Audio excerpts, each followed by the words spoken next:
Students, हम discuss कर रहे थे एंजाइम के एक चैप्टर को, जिसमें हमने सबसे पहले एंजाइम के जनरल इंट्रोडक्शन, उसके बाद एंजाइम की कैरेक्टरिस्टिक्स के बारे में बात की थी।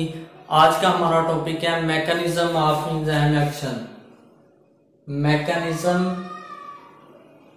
Of action.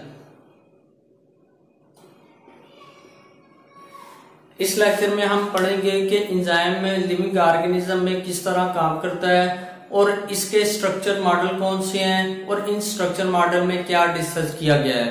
तो सबसे पहले एंजाइम क्या है? ये एक 3 डायमेंशनल ग्लोबुलर प्रोटीन है। 3 dimensional globular protein. Globular protein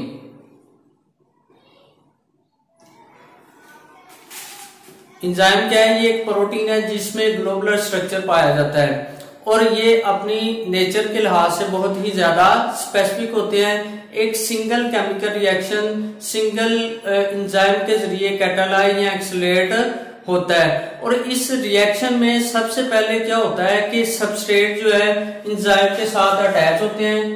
enzyme plus substrate, और ये अटैचमेंट जब होगी तो इसके नतीजे में एंजाइम सबस्ट्रेट कॉम्प्लेक्स बन जाएगा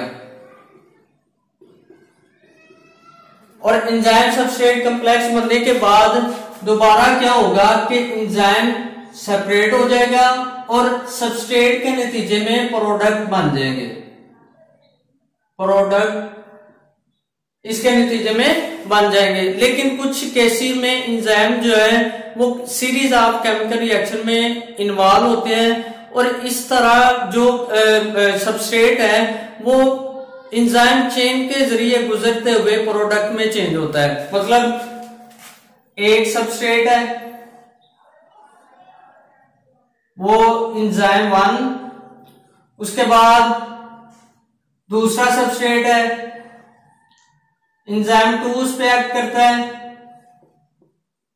उसके बाद सी है एंजाइम 3 है और इस तरह ये सबस्ट्रेट जो है एंजाइम के साथ एक्शन के जरिए या कैटालाइज होते हुए लास्ट पे जाके and product series of chemical reaction में बनता है। और केमिकल रिएक्शन में जो एंजाइम है वो एक स्पेसिफिक साइट के जरिए या चार्ज बेयरिंग साइट के जरिए सबस्ट्रेट के साथ अटैच होता है और उस साइट को हम एक्टिव साइट कहते हैं। नेक्स्ट पे है active site. Active site. Active site क्या है? चार्ज बेयरिंग साइट है। किसमें? एंजाइम में चार्ज बेयरिंग साइट जो क्या करवाती है, वो एंजाइम और सबस्ट्रेट को अटैच करवाती है। Help in attachment.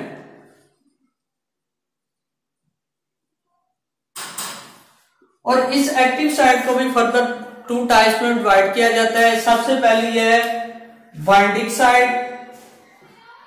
Binding site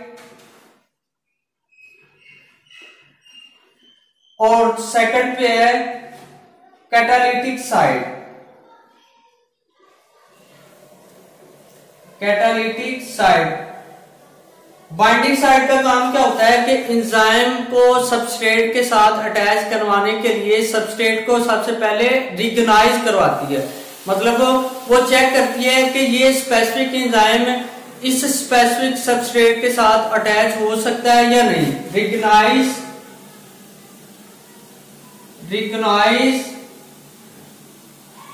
substrate. और कैटालिटिक साइट जो एंजाइम में पाई जाती है उसका काम होता है कि वो केमिकल रिएक्शन को कैटालाइज करे, मतलब सबस्ट्रेट को प्रोडक्ट में चेंज करे। Accelerate chemical reaction. Accelerate the chemical reaction. उसके बाद नेक्स्ट पे है कि एंजाइम के स्ट्रक्चर मॉडल कौन से हैं। स्ट्रक्चर मॉडल ऑफ एंजाइम,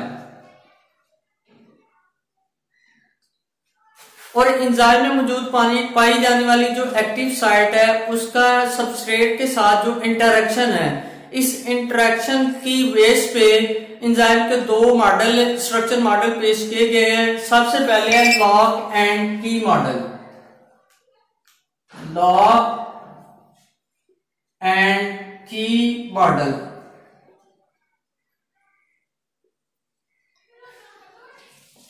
इस मॉडल के मुताबिक क्या है कि एक्टिव साइट जो है एक रिजिड स्ट्रक्चर है, इसमें कोई भी मॉडिफिकेशन या फ्लेक्सिबिलिटी नहीं पाई जाती, और ये एक्टिव साइट की बेस पे या रिजिड स्ट्रक्चर की बेस पे जो स्पेसिफिक एंजाइम है वो स्पेसिफिक सबस्ट्रेट के साथ ही अटैच होता है।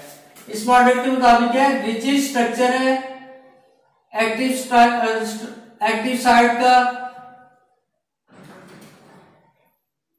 एक्टिव साइट,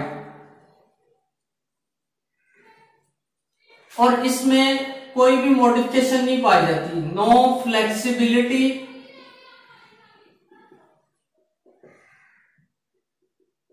इन एक्टिव साइट।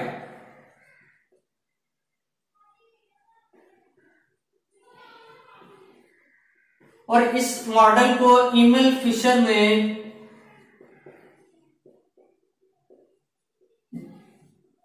1890 में पेश किया था या डिस्कवर किया था, बताया था कि एंजाइम के और सबस्ट्रेट के दरमियान ये इंटरेक्शन होता है। लेकिन उसके बाद मॉडर्न टेक्नोलॉजी के जरिए देखा गया कि एंजाइम में ये रिजिड स्ट्रक्चर एक्टिव साइट का नहीं पाया जाता, बल्कि ये फ्लेक्सिबल होता है, ये सबस्ट्रेट के लिहाज से इसमें मॉडिफिकेशन हो सकती हैं। और उसके बाद एक मॉडल पेश किया गया जिसे हम इंड्यूस्ड फिट मॉडल कहते हैं। इंड्यूस्ड फिट मॉडल, इस मॉडल के मुताबिक क्या था कि जो एक्टिव साइट का स्ट्रक्चर है वो फ्लेक्सिबल स्ट्रक्चर है, flexible structure of active site.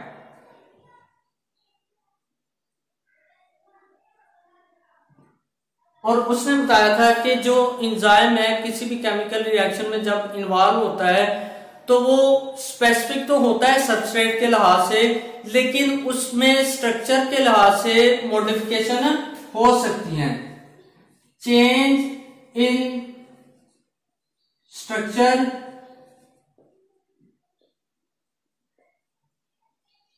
Of substrate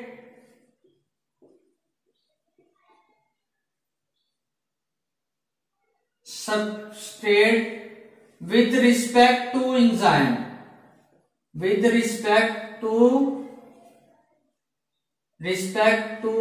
enzyme। और इस मॉडल को सबसे पहले कोशलैंड एक साइंटिस्ट था, उसने पेश किया था 1959 में। 1959 में उसने इंड्यूस्ड फिट मॉडल पेश किया था, जिसके नतीजे में उसने बताया था कि एंजाइम और सबस्ट्रेट का आपस में एक ऐसा इंटरेक्शन है जिसके जरिए वो उसके स्ट्रक्चर में कुछ चेंजेस, फ्लेक्सिबिलिटी आ सकती हैं। और ये थे एंजाइम के स्ट्रक्चर मॉडल। नेक्स्ट वीडियो में हम इंशाल्लाह एंजाइम की वर्किंग पे अफेक्ट होने वाले जो फैक्टर्स हैं लिविंग ऑर्गेनिज्म में उसको डिस्कस करेंगे। Thank you for